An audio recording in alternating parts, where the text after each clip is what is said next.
Okay, you see this egg here? We have an egg. We put it on a little pedestal so you could see it. Okay, we don't know the calculus to make this three-dimensional image. Okay, but this is why we can't see the Aether particles, and we can't see or sense low Aether pressure. Okay, we can sort of sense it by wind movement. Okay, so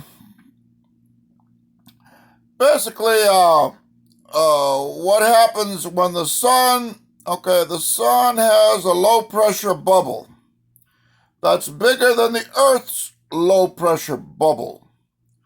Okay, and the galaxy has a bigger low pressure bubble that's bigger than the sun's bubble.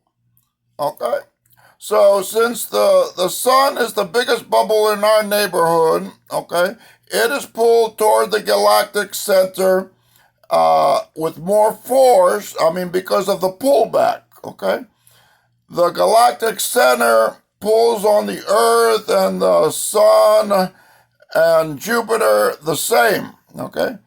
But the sun pulls back more than the Earth pulls back, okay?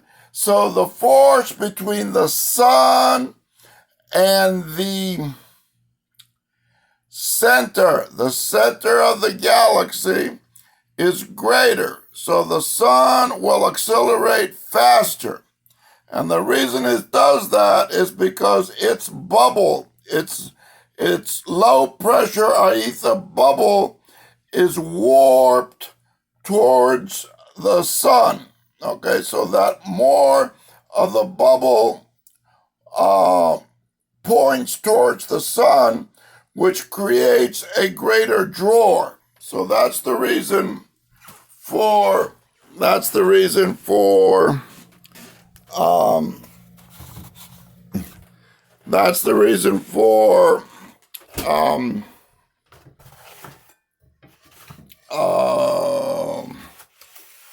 what's that guy's for Newton's product of the masses. Okay, well, we can't explain it in three-dimensional calculus, 1 dozen eggs. Okay, we can't. We don't know. That's too complicated. Then how would people understand it? But there are people that could develop formulas and explain it in a three-dimensional format. But we can't do that. We can't explain the product of the masses in a three-dimensional format. We have to rely on the egg, the image of the egg, and Kepler's law. Kepler's law. Kepler's law. Kepler's law. Kepler's law. Kepler's law. About the area under the cross-sectional area. The cross-sectional area under the elliptical curve, okay? How that number, the cross-sectional area, is always going to match.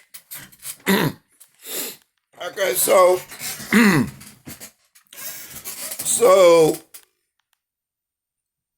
the Earth is a low Aether pressure system. I mean, my body is a low Aether pressure system. But the difference in pressure between the walls and me is so slight, it's so slight that I don't get pulled and stuck to the wall, okay?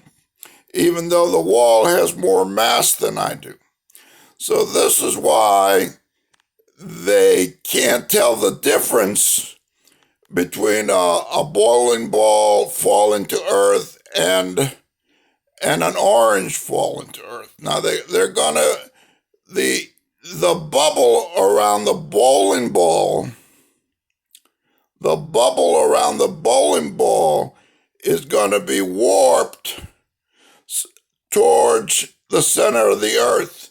And that warping of the bubble towards the center of the Earth increases the forward pressure. So the bowling ball, just as Newton's formula says, is going to accelerate at a faster rate than the orange is going to accelerate at a faster rate towards the center of the Earth. Okay?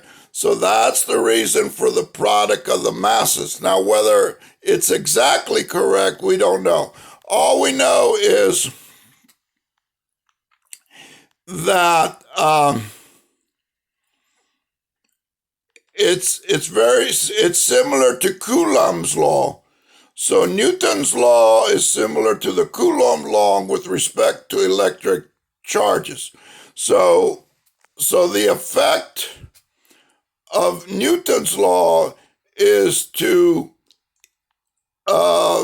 shift the low pressure bubble forward. So our sun shifts the Earth's low pressure bubble forward toward the center of gravity of the sun, and that shift creates an extra pull on the Earth beyond its inertia. Okay, so the Earth is going to pull towards the sun faster than if Mars will pull towards the sun. And similarly, Mars will be pulled towards the galactic center less than Earth will be pulled towards the galactic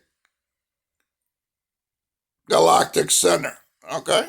So the sun, being the biggest mass, having the biggest low pressure bubble, will be pulled towards the galactic center with greater force per unit of mass. Since the force is greater per unit of mass because its bubble is warped towards the galactic center. Okay?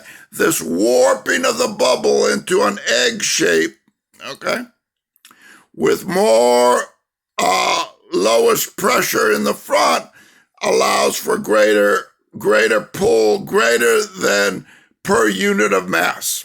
This is where Professor Dave made a wrong assumption. Gravitational force is not directly proportional to mass because they create the same bubble. Two masses at the same temperature heating up are going to create the same bubble. Okay? But that bubble is going to be warped. So if you double the mass, you're going to double the warping of the bubble. So you're going to get 4 times the force, not just double. Okay, so doubling the mass doesn't double the force. Doubling the mass quadruples the force. Okay, you double both masses and then you quadruple the force of attraction because of the warping of the respective bubbles of the masses. That's all for today. Enjoy. Bye.